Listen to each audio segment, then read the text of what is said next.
Olá, tudo bem com você? Estamos meditando na Bíblia em ordem cronológica. Agora vamos iniciar o livro de Atos, capítulo 28, último capítulo. E se você tem gostado desse conteúdo, dê o seu gosto, partilhe o vídeo para que ele possa alcançar mais pessoas, mais vidas possam ser impactadas pela palavra de Deus. Bom, como sempre começamos com a nossa oração, né? Pedindo a Deus a condução, a direção de tudo. Meu Pai, eu peço que o Senhor nos dirija nessa meditação e também peço que o Senhor abençoe essa pessoa que está acompanhando conosco, que ela venha a ser avivada, fortalecida, que ela receba a vida que há no teu espírito, venha sobre nós. Em nome de Jesus, amém. Atos, capítulo 28, versículo 1. E havendo escapado, então, souberam que a ilha se chamava Malta. E os bárbaros usaram conosco de não pouca humanidade, porque, acendendo uma grande fogueira, nos recolheram a todos por causa da chuva que caía e por causa do frio. Então, a coisa não ficou boa quando eles foram para a ilha, irmão, mas Deus tinha uma missão para Paulo ali naquele lugar. Bom, tem muitas pessoas que elas veem as coisas ruins, elas pensam tudo é o diabo, tudo é o diabo. Mas vamos pensar uma coisa. Primeiro, a sua vida está na mão de quem? Então, se a sua vida está na mão de Deus, então não pode ser o diabo. Deus permitindo mesmo, mas Deus tem um propósito. Não esqueça que Jesus disse que nenhuma folha cai de uma árvore sem que Deus saiba, que Ele tem todos os cabelos da nossa cabeça contados. Então, o que resta-nos é confiar nele, no plano dele. Então, eles não foram recebidos muito bem, mas foram postos diante da fogueira, porque estavam ali todos molhados e caía aquela chuva, então eles foram se aquecer. No 3. E havendo Paulo ajuntado uma quantidade de vides e pondo-as no fogo, uma víbora, fugindo do calor, lhe acometeu a mão. Então, ele, escuro, não está vendo, ele foi pegando aqueles gravetos para poder fazer mais fogueira e uma víbora estava ali no meio. E foi mordido por ela. E os bárbaros, vendo-lhe a víbora pendurada na mão, diziam uns aos outros, certamente este homem é homicida, visto como escapando do mar, a justiça não deixa viver. O comentário diz assim, a justiça não deixa viver. Os habitantes da ilha de Malta acreditavam que a justiça, uma deusa grega cujo nome na mitologia era Dike, estava punindo Paulo. Eles supunham que o apóstolo era culpado de algum crime por ter sido picado pela víbora. No entanto, logo perceberam que estavam enganados, pois a verdadeira justiça que vem da palavra de Deus se cumpriu na vida dele e nenhum dano lhe foi causado, porque está lá escrito em Marcos 16, 17 e 18. E estes sinais seguirão aos que creem. Em meu nome expulsarão os demônios, falarão novas línguas, pegarão nas serpentes, e se beberem alguma coisa mortífera, não lhes fará dano algum, e porão as mãos sobre os enfermos e sararão. Concluindo, o Senhor sempre fará justiça aos seus escolhidos que guardam com confiança e perseverança o cumprimento de todas as suas promessas. Então a crença daqueles homens, daquelas pessoas daquela ilha, era uma crença errada, Eles criam que, de alguma forma, a justiça tentou fazer justiça, tentando matar Paulo no mar, não conseguindo, então agora vai matar em terra. Mas mal sabiam eles que aquilo tudo era um plano de Deus. E que o cumprimento daquela palavra que vimos Jesus falando iria se cumprir ali tão fortemente. No 5. Mas sacudindo ele a víbora no fogo, não sofreu nenhum mal. E eles esperando que viesse a inchar ou a cair morto de repente, mas tendo esperado já muito e vendo que nenhum incômodo lhe sobrevinha, mudando de parecer diziam que era um Deus. O comentário diziam que era um Deus. Paulo não era um criminoso que estava sendo punido ao ser mordido pela víbora, tampouco um Deus pelo fato de não ter morrido com veneno. Pelo contrário, ele era um ser humano normal, sujeito a cometer pecados e a sofrer perigos como qualquer um de nós. Porém, a sua reação tranquila diante do que lhe sucedeu mostrou o quanto confiava na proteção do Senhor. Talvez outros no seu lugar tivessem se desesperado, como acontece com algumas pessoas que, ao passarem por situações difíceis, se afligem, ao invés de confiarem na palavra do Altíssimo. Quer dizer, ele não ficou preocupado, né, ansioso, ele simplesmente sacudiu, largou e acabou.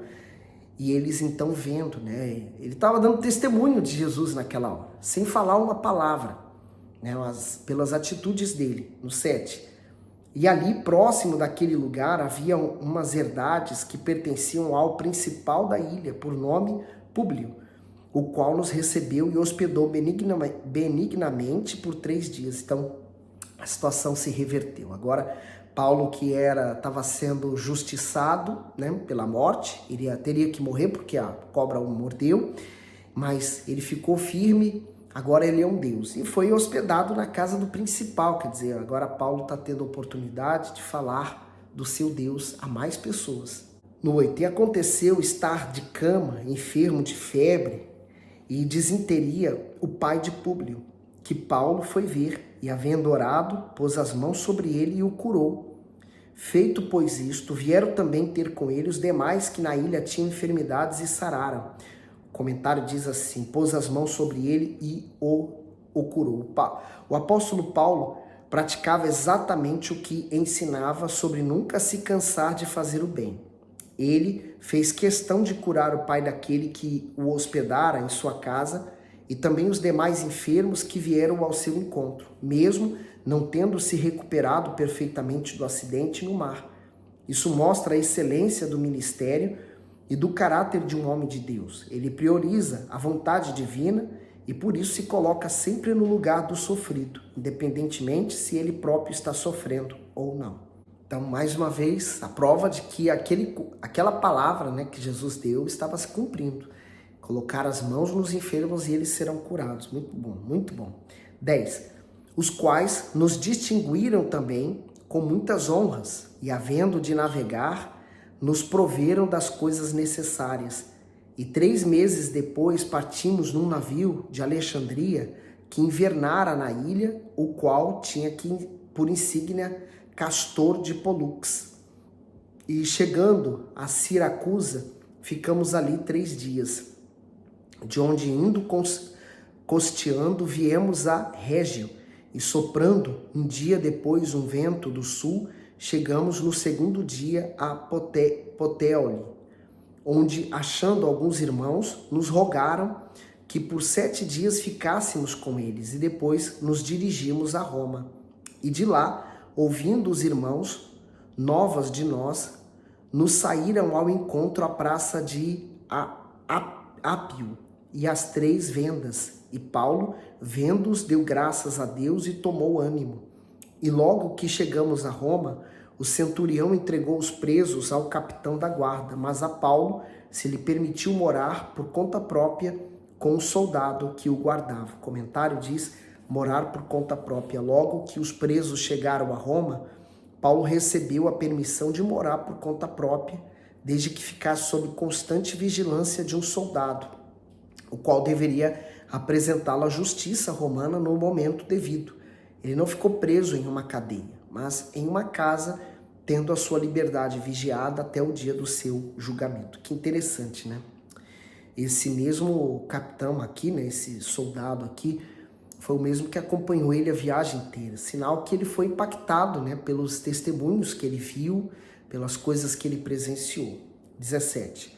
E aconteceu que 3 dias depois, Paulo convocou os principais dos judeus e junto a eles lhes disse: homens e irmãos, não havendo eu feito nada contra o povo ou contra os ritos paternos, vim contudo preso desde Jerusalém, entregue nas mãos dos romanos, os quais, havendo-me examinado, queriam soltar-me, por não haver em mim crime algum de morte.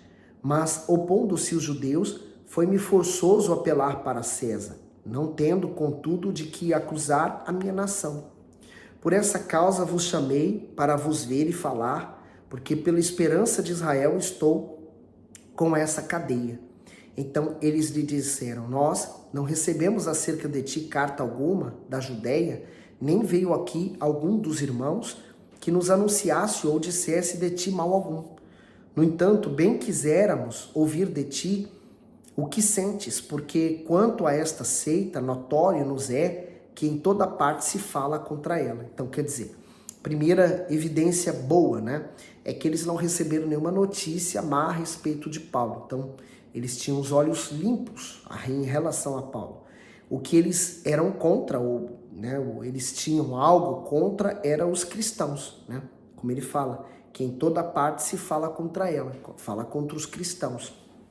Porque naquele tempo, a perseguição em Roma aos cristãos era muito forte e feroz. 23. E havendo-lhe eles assinalado um dia, muitos foram ter com ele a pousada, aos quais declarava com bom testemunho o reino de Deus e procurava persuadi-los à fé em Jesus, tanto pela lei de Moisés como pelos profetas, desde a manhã até a tarde. E alguns criam no que se dizia, mas outros não criam. E como ficaram entre si discordes, despediram-se dizendo Paulo esta palavra. Bem falou o Espírito Santo a nossos pais pelo profeta Isaías, dizendo, vai a este povo e dize, dê ouvido, ouvireis, e de maneira nenhuma o entendereis, e vendo vereis, e de maneira nenhuma percebereis.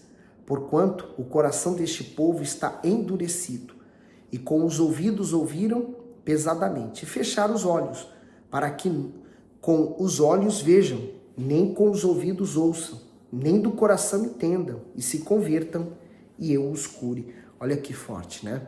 Quer dizer, eles vendo, ouvindo, mesmo assim continuavam os mesmos. E quantas pessoas hoje na igreja tá dessa mesma forma, né? Elas veem, elas ouvem tantos milagres, tantas palavras, mensagens, mas elas mesmo continuam com o coração endurecido.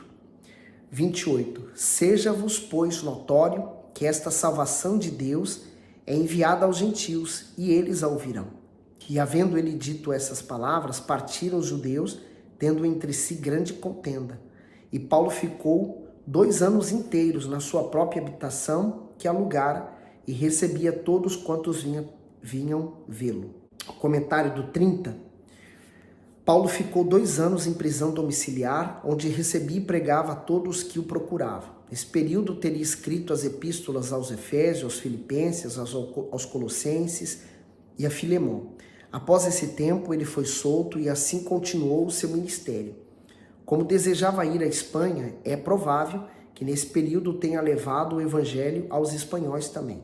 Em seguida, teria escrito carta a Timóteo e a Tito, e depois foi novamente preso e levado a Roma, em cerca de 67 d.C., período em que Nero era o imperador. Durante a sua segunda prisão na cidade, ele escreveu a segunda epístola a Timóteo.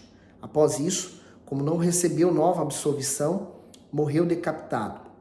Aprendemos com o apóstolo que sua vida após sua conversão foi de intensa dedicação a Deus e a sua obra. Isso é uma lição a todos aqueles que muitas vezes oscilam na fé ou desistem nas pequenas dificuldades que surgem. A exemplo de Paulo, na hora da morte, quantos poderão dizer de consciência limpa e tranquila que combateram o bom combate, completaram a carreira e guardaram a fé? Eu lembro que o Bispo Macedo, ele teve um sonho, né, de que ele havia morrido e ido para os céus. E nos céus Deus tinha dito a ele, você poderia ter feito muito mais, né? Então, assim também, eu acredito que é verdade, nós poderíamos e podemos fazer muito mais, né? Somos limitados pelas nossas fraquezas e debilidades, mas o pouquinho que fizermos vai servir para levar muitas pessoas ao reino dos céus. E olha que legal, né? Ele ficou ali, atendeu tantas pessoas, depois nós vamos entrar, como o próprio texto aqui disse, né, nas cartas que ele escreveu aos vários cristãos em vários lugares. E elas vão nos ajudar e nos ajudam até hoje, porque é como se ele falasse para os dias de hoje mesmo. O conteúdo das cartas é tão atual quanto foi naquele tempo. 31. Pregando o reino de Deus e ensinando com toda a liberdade as coisas pertencentes ao Senhor Jesus Cristo, sem impedimento algum.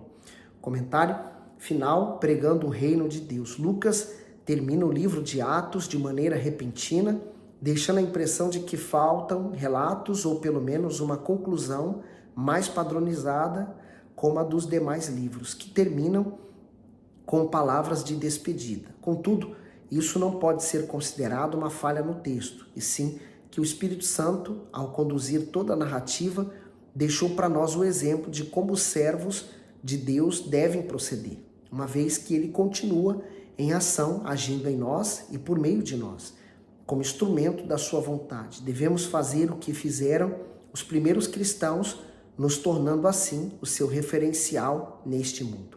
O livro de Atos continua porque o Espírito Santo está em ação. O livro de Atos nada mais é que são os atos do Espírito Santo, os atos dos apóstolos, né? É a igreja em ação. Nós vemos uma parte da igreja falando a respeito de Pedro, Filipe, né?